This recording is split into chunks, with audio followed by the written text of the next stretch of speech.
Well, now let's look at parallel structure in lists. Because when we make lists, we like to have a structure to it, and it tends to look parallel.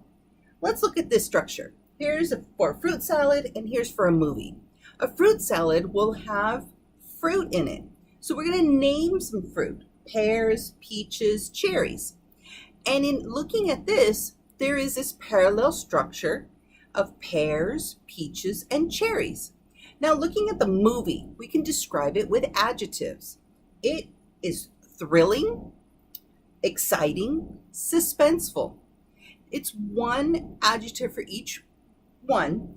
And even though the ing, and a full is on it, there's still this parallel structure that the first two, and then there's one more. It is thrilling, exciting, suspenseful. It flows really well. Now, suspenseful in the middle will kind of break it up a little bit and not have that coherence. Thrilling, suspenseful, exciting, no.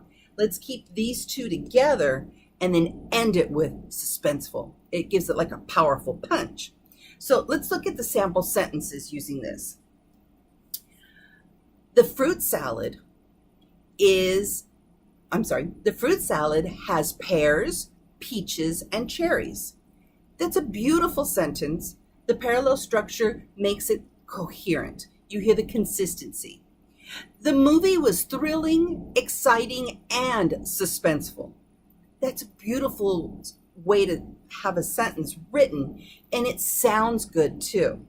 You can hear the consistency in it.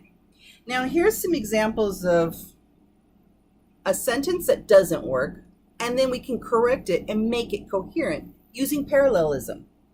Here's the first one. I attended a conference, weddings, and a concert last summer. Well, that doesn't sound good. You've got a conference, a concert. You're naming the one thing. And then weddings, there's not an adjective in front of it to describe the weddings, because we have adjectives in front of conference and concert.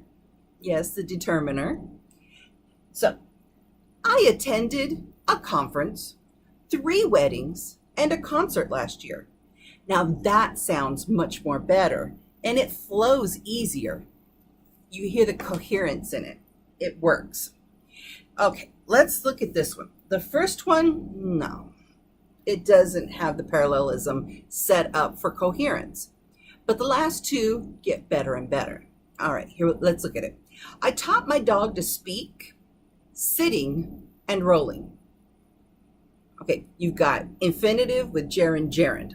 No, it's either got to be all gerunds or all infinitives. You got to stick with one thing, not mixing it up. It's not a mixed salad. You don't get to pick and choose because you want to sound clear. You don't want to sound awkward. So I taught my dog to speak, sit, and roll. That one works really good here at the bottom. You can also say, I taught my dog to speak, to sit, and to roll.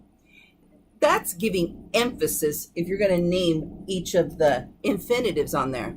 But the last one, it does sound really good. I taught my dog to speak, sit, and roll. So you want to be able to make sure that you are being coherent and that you have this cohesiveness, that it goes together, not awkward and broken apart. So use parallelism in your writing and your speaking, and you will sound much more fluent.